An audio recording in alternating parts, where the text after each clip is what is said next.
Kaixo, ongi etorri enpresarian telebistaren elkarrizketa saiora. Dakizuen bezala, Bai Euskari elkartearen proiektua da enpresarean, eta proiektuaren helburua da euskaraz lan egin nahi duten enpresen eta profesionalen arteko harremana eta elkarlana bultzatzea eta sustatzea.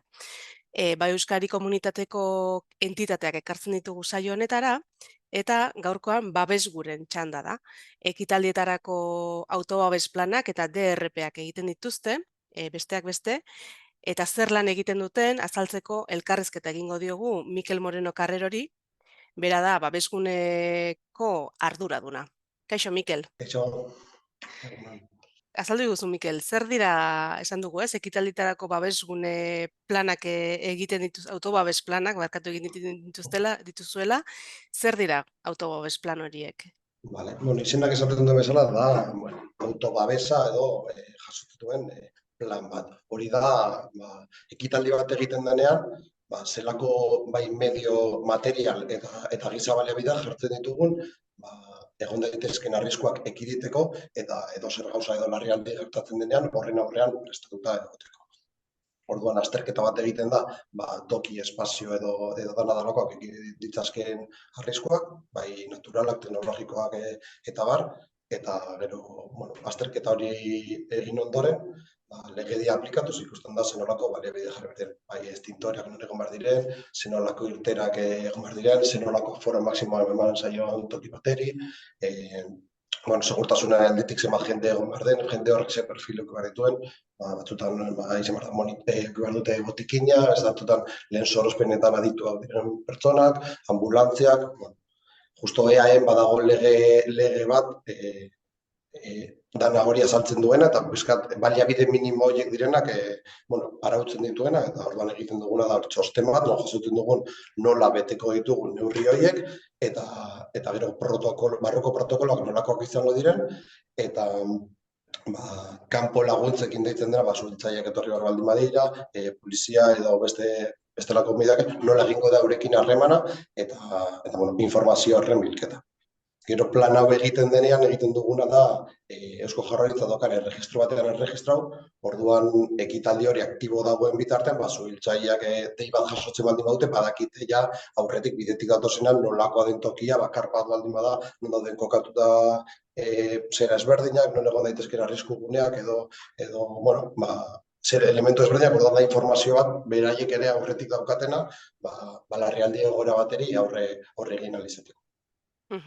Ulertzen dudanez, ekitaldi batek beharrezkoa du olako plan bat edukitzea aurrez?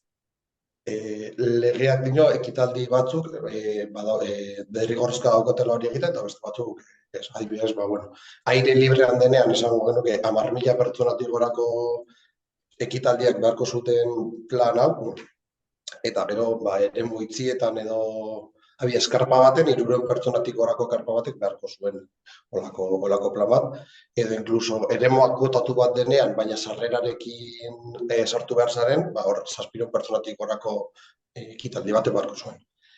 Eta gero dago beste kasuistika bat izango dela tokiaren arabera. Frontoi batean egin nahi baldin baduzu ekitaldi bat, eta frontoi horren azterketa bakarrik eginda dagoen pilota partiduak egin ahal izateko, egiten da azterketa berri bat, kokatzen duzunean tokia, barrak edo dozein beste elementu, horrek zelan eragiten dion segurtasunari eta zein medio jarri behar dituzun, hori segurtasunez aurrera eraman izateko. Orduan pizkat hori da. Azkenan daukago autobabes plana eta DRPak. Kontua da autobabes plana dago gehiago pentsauta, eraikinetarako, enpresetarako, fabriketarako, orduan hor daude puntu batzuk, simulakroak eta olako zera ezberdinak, ekitaldi askotan ez daukatela zentzurik, ze azkenean dira, egiten diot, zera efimeroak, ez azkenean zuk montatzen duzu ekitaldi bat, baina ezin duzu egin simulakro bat jendea ez dagoenean, edo inkluso aurreko gune batzutan ez daukar montatu, orduan ezin duzu olako zerarik egin. Horregatik atera da DRParen figura hori, azkenean da plan bat bezala, baina pizkat laburtua eta egokituta ekitaldietara. Beste figura bat da, baina azkenean nahiko, oinarrian nahiko antzekoa. Adibidero matearren, zein ekitaldietan edo behar izan da horrelako plana? Olako jaialdi aurrekoan egin genuen 40 minutu jaialdiko plana adibidez, edo beste estanda festivala, olako Gehien bat musika festivalak. Jende asko biltzen den lekua, ez? Lehen aipatu Bai, duzun. normalean jende asko biltzen den lekua, edo nahiz eta jende gitzi biltzen den toki bat izan, bere erabilera ez den, eremu batean ekitaldi bat egiten denean. Esan komentatu duguna frontoi bat, edo plaza batean zozer montatzena, edo beste zera. Eta babesgutik ze beste zerbitzu eskaintzen duzue?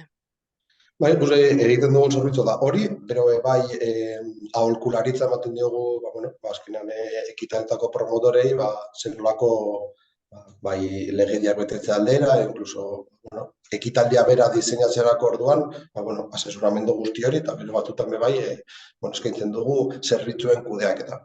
Ambulantza kontratatzea, estintorea kontratatzearena, segurtasuna kontratatzea hori dana albidetzea azkenean.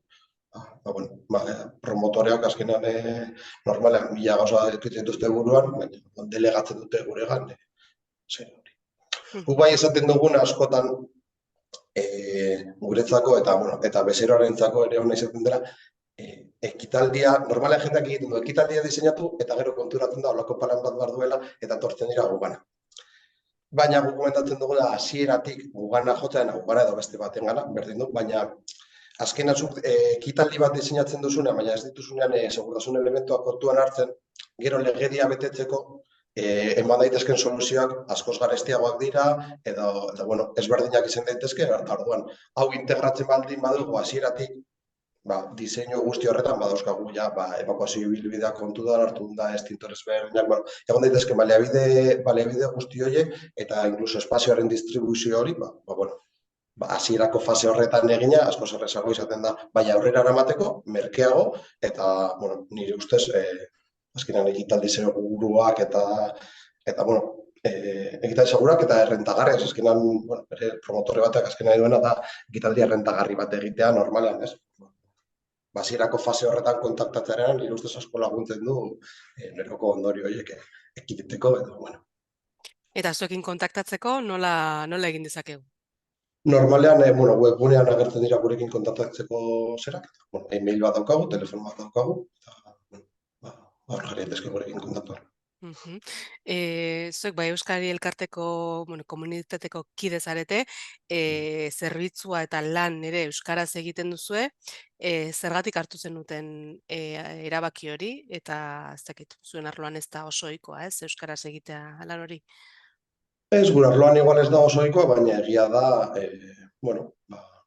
gure bezero askoek bere egunerokotasuna euskaraz egiten dugu, eta gu ere saiatzen gara gure egunerokotasun lanen egunerokotasun horretan euskaraz egiten, eta egia da, gure gremioan ez dela oso ohikoa dokumentazio tekniko bat ez, izaten dela euskaraz egitearena, baina justu arlo honetan, joko eta ikuskizun sailean eta hor dauden beste pertsona guztiak ere, harreman guztiak gurekin euskaraz egiten dute. Azkenean Eusko Jaurlaritzako orduzkan funtzionario guztiak eta arlo horretan denek, nik kontatu duen guztiekin euskaraz dakite, tratua euskaraz egiten dugu eta orduan guretzako normaltzat emandako pauso bat izan da. Hasiera batean bai ez egin dituen lehenengo planak, inertziaz gazteleraz egiten, baina ez zergaitik ez dugu euskaraz, eta hasi ginen, eta egia da, gaur egun egiten ditugun gehienak euskaraz esaten direla.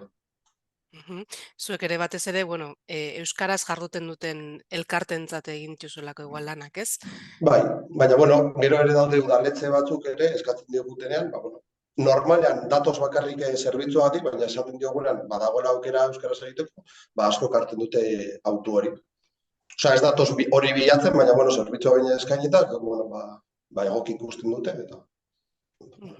Igual ez baten pentsatuta aurretik euskaraz eskatzen dena, baina, ez behin eskainita, gustatzen zaio hori jasotzen, azkenean, nik uste, instituzio asko bai dela ematen pausuak ere, ez, bere barne arauderia, bere barne dokumentazioa euskaraz pasatzeko, kasu honetan, oinarren oso zenean euskaraz egin dator, eta harremana zaiatzen gara, gure bai bezeroekin eta gure proveedorak izan daitezken horiekin euskaraz egiten.